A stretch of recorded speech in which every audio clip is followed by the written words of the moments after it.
Today is Thursday, January 14th, and welcome to the 8:30 show. I'm KJ, and every Thursday night you'll find me here at 8:30 p.m. on YouTube at Metro Conservative Media. So please hit the subscribe button, give me a thumbs up. I'm also live on Facebook at Metro Conservative Media. Please like our page. We appreciate the support. This is a show where I chat with various individuals about their conservative journey. Tonight, I get to welcome back as a guest Melik Abdul. He is a political strategist and commentator. Thank you so much for being here, Melik. Thanks for the invite back. I totally appreciate it. And congratulations on the new show. Thank you. Thank you so much. I want to take after you a little bit for getting into this commentating and show sphere. So thank you. I really appreciate that. So how are you tonight? Oh, I'm great. I was wondering, I said, well, at some point, the party, we're going to have to start turning the page and try to figure out what's the next step. And so when you hit me up, I was like, well, this is the perfect opportunity to talk about it. So thanks again. I totally appreciate it. Absolutely. Well, as you know, before we get into politics, I always start off with our random question and answer segment. So the audience can kind of get to know you a little bit better in a fun and cool way.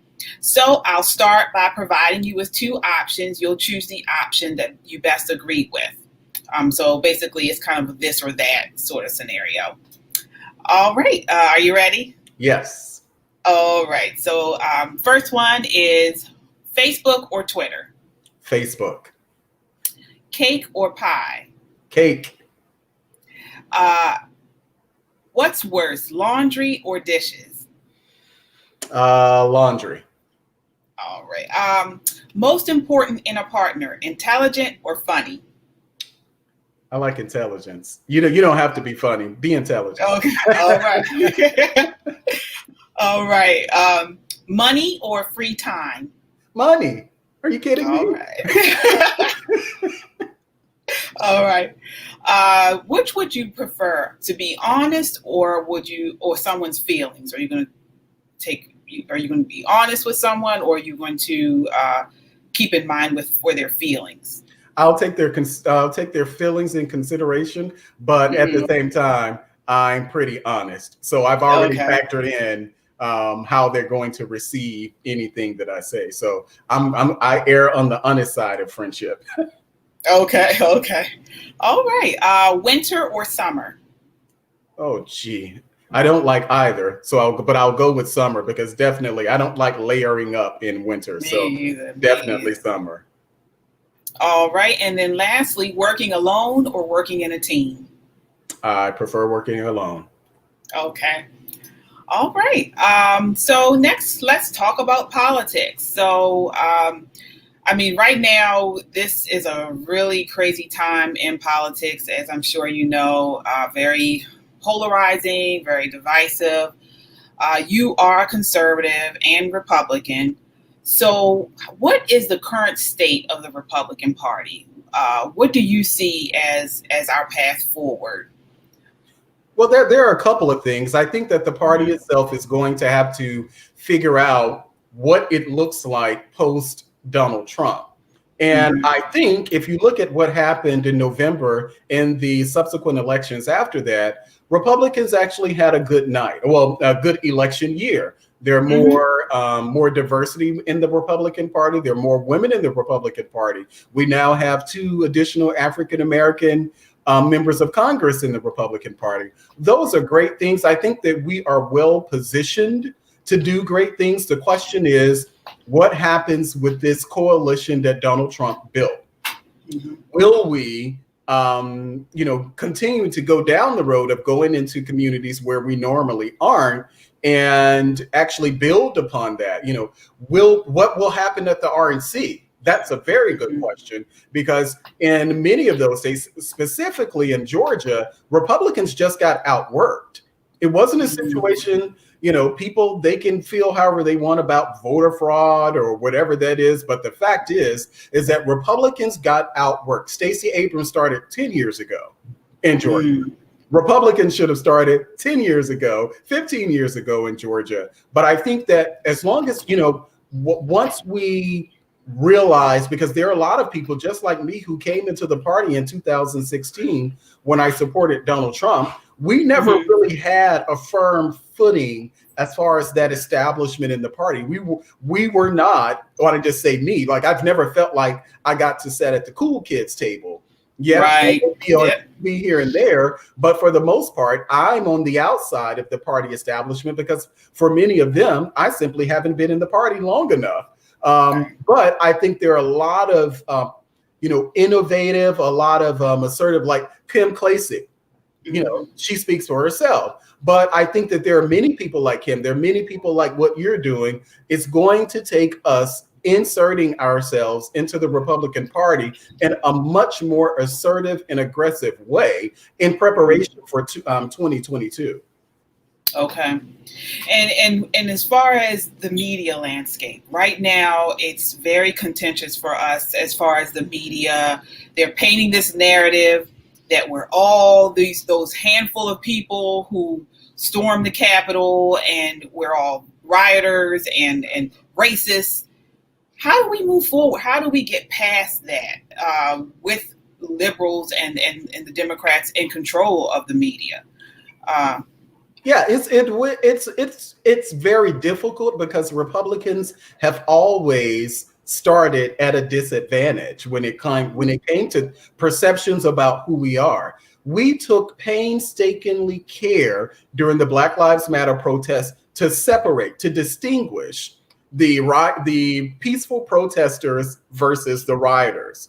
The news media, they took care to differentiate the two groups. When it came to what happened last Wednesday, anyone who attended the peaceful rally is now lumped in with the hundreds of those who actually went into the Capitol. It's a very difficult thing when you have much of the media landscape in opposition to you. There is really no easy answer, but I think what you're doing now, what you're doing with the show and the ladies on the show, we have to interject ourselves where, and I mention to people all the time that our role, especially those of us who have these type of platforms, our role should be to demystify what it means to be a Republican or a conservative. What I mean by that is that, there's a perception that everyone who lives in inner cities, everyone who lives in, these urban environments are raging liberals, when the fact is that we know Black people are more socially conservative, we're more religious, we're more fiscally conservative than people give us credit for. When most Black people live in these large, some of the country's bigger cities is where most Black people live. We congregate in big urban environments: Atlanta, Detroit, New York, Washington, D.C., Chicago, Baltimore, Houston. There's so many of us congregated into these small areas.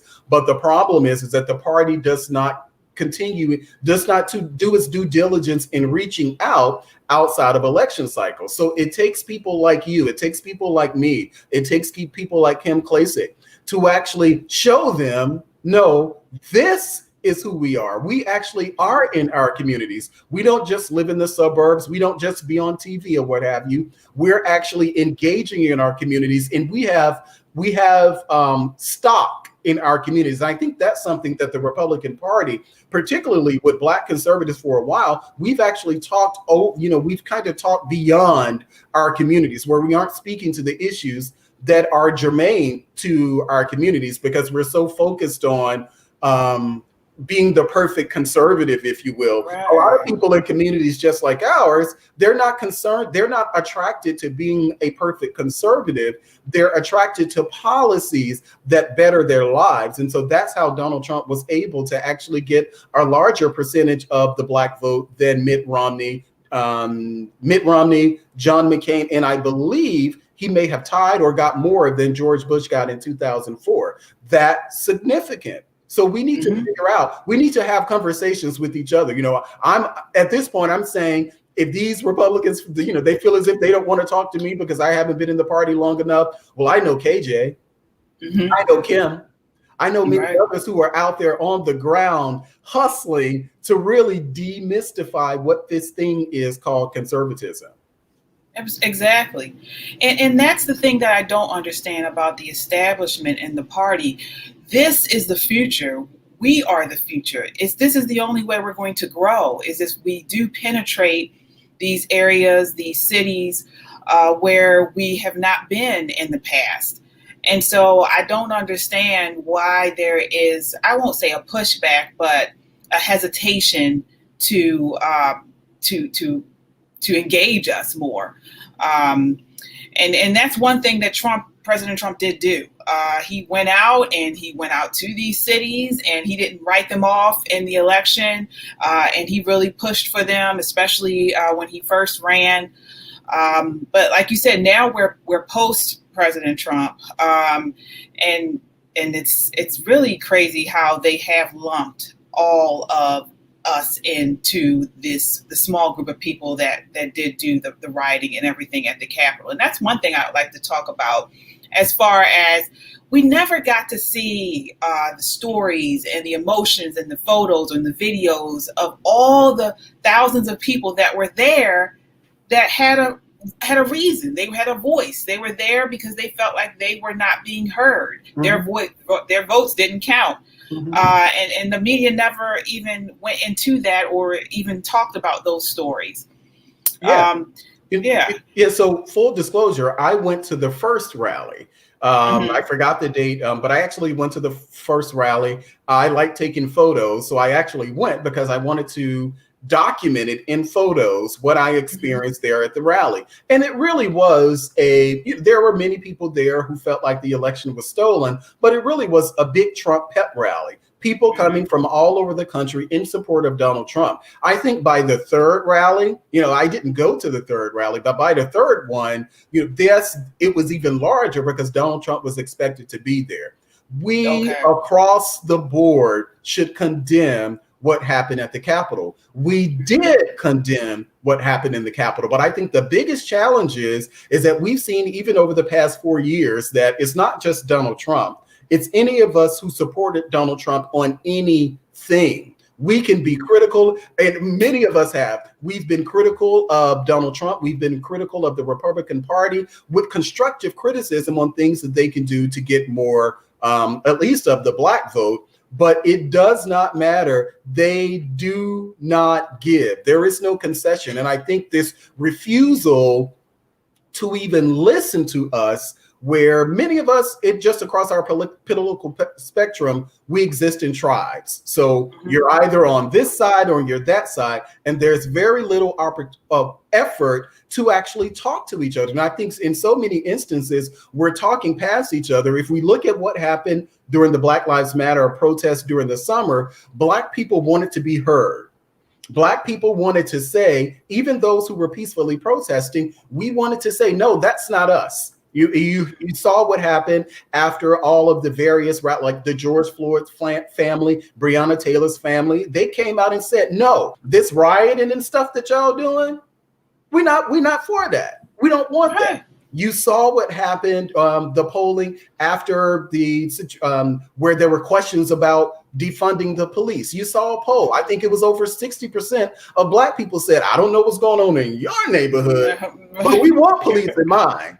These are the things that are really out there, but they get so they're given short shrift because the narrative is that these people are just so bad. So just like we took care to say that we're not going to accept that those people who are going to burn down buildings and all of that type of stuff, that's not what we're about. Republicans are saying the same thing. And even then, Republicans were saying, okay, well, we can separate, especially Black Republicans, were really the ones that I know. We were saying, you're right, there are peaceful protesters out there, but there are some bad actors, and we should call those bad actors out. Now, no one wants to listen to us at all. So it's not a situation where people are really listening to us and saying, hey, I could see how you could support people who decided to come there and attend the rally.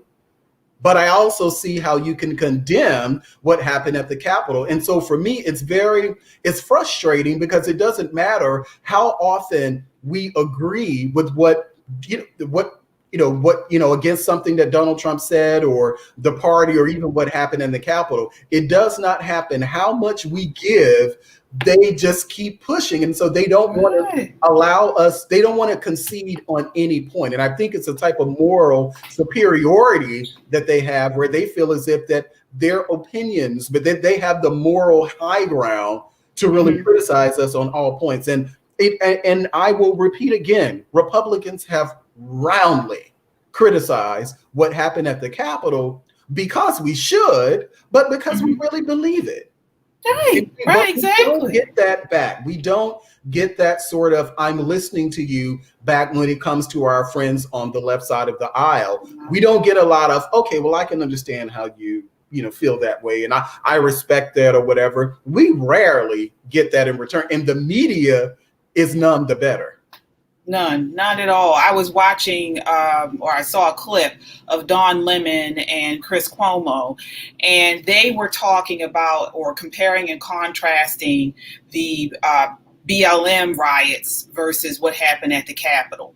And so basically, I'm not sure if you saw it, but Don Lemon was trying to say, it's not the same. You can't compare them. It's not the same. BLM were protesting because Black people were being shot by unarmed Black people being shot by the police.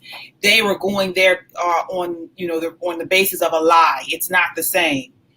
So what do you say to that as far as that narrative? It's pissed a lot of people off, but I'll say it anyway because, hey, it's me. But here's the reality. We know that Black people are disproportionately shot at a higher rate than white people. But in numbers, police officers killed last year more white people than Black people. For Don Lemon and Chris Cuomo and many of the others, actually, and not even them, Barack Obama, Kamala Harris, and Joe Biden, and now Nancy Pelosi have pushed this notion that, but if they were Black. I resent it. I reject it, and I think it's irresponsible because look at what we know as far as what if they had been Black. The Black Lives Matter protests were a lot of Black people, white people, Hispanic people, Asian people. It was truly a melting pot of what America is. It wasn't just Black people out there. I did my own digging, my own research, and I was unable to find a single Black person or a single person who was killed at the hand of law enforcement throughout either of the summer's Black Lives Matter protests. I don't know of any situation where a person was actually killed by law enforcement. So this assumption that if they had been Black, then they may have been, well, that's not actually based on anything that we have. And I'm a data person. If you can show me that the police were out there killing Black people, shooting Black people, then sure, I'll buy that. But what we saw here and last Wednesday, we know that the young lady who was actually killed, she was white. We know that the police officer who was unfortunately killed was white. We know that they were not only shot, they were not only beaten with batons, they were gassed. These are similar things that happened during the Black Lives Matter protests, with the exception of law enforcement actually killing someone. And I think it's very dangerous for us to have this conversation of dangerous and disingenuous for us to have the what if they were Black conversation, because what we're actually saying is we want them to treat, we want the law enforcement to treat the people who stormed the Capitol based on this almost like a fairy tale perception of what we have as far as the interaction between the police and Black Lives Matter protests. There were some things that police did not get right during the Black Lives Matter protests. We should not deny that, but the notion that there are somehow Black people being gunned down in the streets by police officers, that didn't happen. And I've asked people since last Wednesday, so if you want things to be equitable, if you want Black people, the white people who stormed the Capitol, to be treated how you perceive Black people are treated, then does that mean that you actually wanted images of white bodies dead and bloodied on the Capitol floor? Because if you feel as if Black people went in there that we would be dead, then it means that you want white people dead too. And I honestly don't think that the country is ready for those type of images. I don't criticize the people who had to make decisions. A lot of that based on the Black Lives Matter protests, where we didn't want to seem like we were too aggressive from a police stance because the country rejected it. So there were decisions that the mayor of DC made not to arm the National Guard. That's a decision that she made.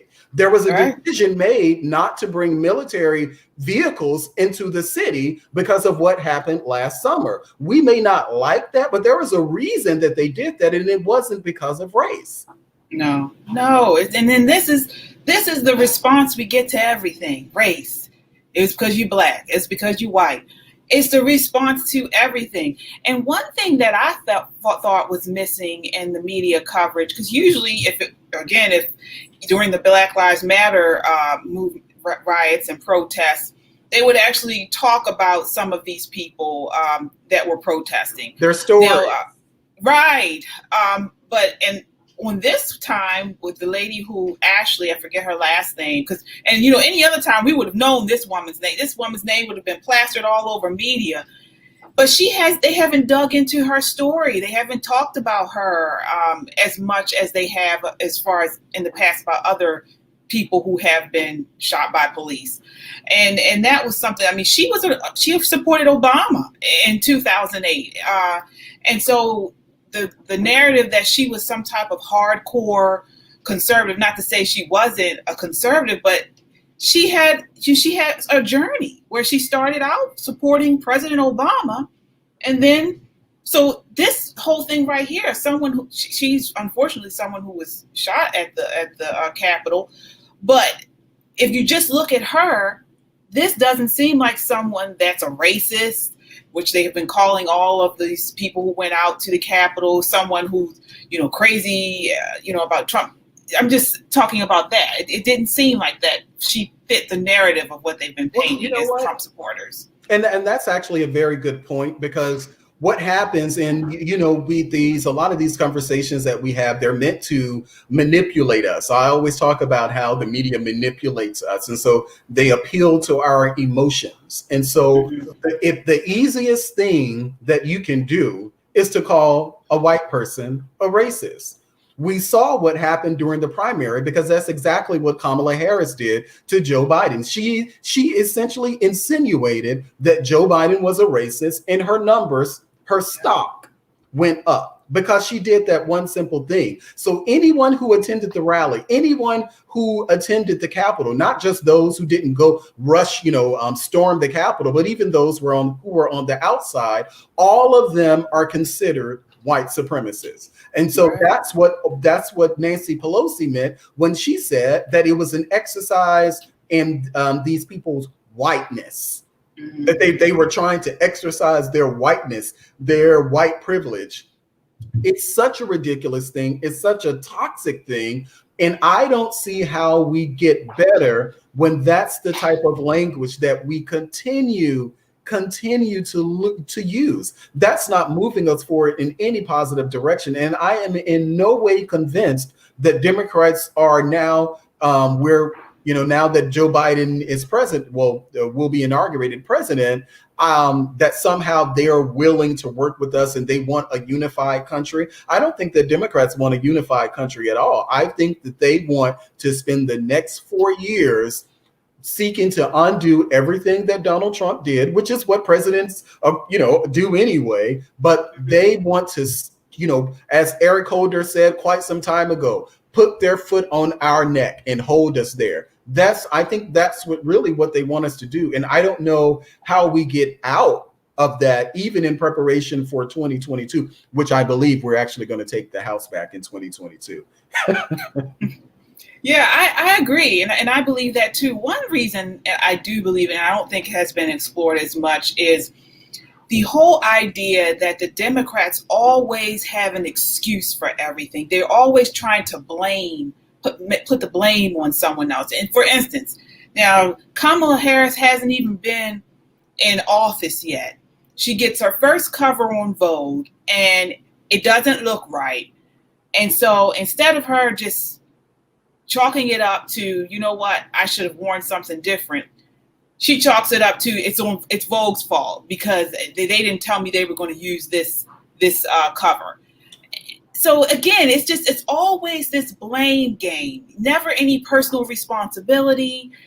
It's either you're racist or it's something you've done, or I'm a woman, and so this is why I'm portrayed this way. That gets tiring after a while. I'm so glad we're ending on this point because we only have a few minutes to go. But that magazine cover, the fact is that Kamala Harris chose her clothes for that. Right. Kamala Harris okayed the curtains in the background and all of that, but there were people in her ear who said, Black Twitter is upset, so you actually have to go out and say something. I think that is a primer for what we will see over the next 4 years with Joe Biden and Kamala Harris. I think that they will respond to these type of issues very in a way that negatively impacts Black people, because it's going to appeal to our fears. And that's what all of this is about. So the notion that somehow Vogue got it wrong because Kamala Harris, I'm not a fan of Kamala Harris's style. I think I was going to say that too. She clothes never fit right to me. But I went back and looked at pictures of her when she was the state attorney from California. This is how she's always looked. So to her credit, this is her style. I so wish that Kamala Harris would get with Keisha Lance Bottoms down there. I said the same thing. It's probably not going to happen because it's not her, and I don't blame her for not. But she doesn't feel comfortable being glammed up, and I would love to see her glammed up. But it ain't her. But I definitely do. I agree with you. It's not. This is what we will expect to see over the next 4 years. I think that you ended with a very good point about that whole magazine cover, because it was BS. The response to that was just BS. Yeah, it surely was. But that's what we have to look forward to over the next 4 years. This is going to be a nothing but a blame game, nothing but a no, it wasn't me, you did this, gender. Everybody else is going to be blamed except for them. So, but let them do it, and hopefully we will regain the House in 4 years, in the presidency in 4 years. Absolutely. So, we are at the end of our time. Any last minute thoughts from you, Melik? Thank you so much for coming on. Do you have any last minute thoughts or anything? How can people find you? I just want to continue to encourage you and to encourage everyone who's out there watching, every conservative, that we have to get in the game. 2022 is around the corner, and we are primed and ready. We have a good opportunity to actually not just take the House back in 2022, not just take the Senate back, but also the White House in 2024. And I will say, and I'm probably going to get in trouble for saying this, that person will not be Larry Hogan. No. But you can find me on Twitter and Instagram, Melik Abdul _ and Facebook, same thing. Melik Abdul with an MELIK. Thank you so much again for having me, and congratulations. Wish you the best. Thank you. And we do have our show on Wednesday nights, Poppin' Politics. We'd love to have you on there. We're a little bit more rambunctious as a whole group of us, but definitely we'd love to have you on there. So, that wraps up this episode of the 8:30 show. Like, share, and leave a comment on our Facebook or YouTube at Metro Conservative Media. We love to get your feedback. I hope to connect with you again next Thursday at the same time. Wishing you warm days and starry nights. Good night.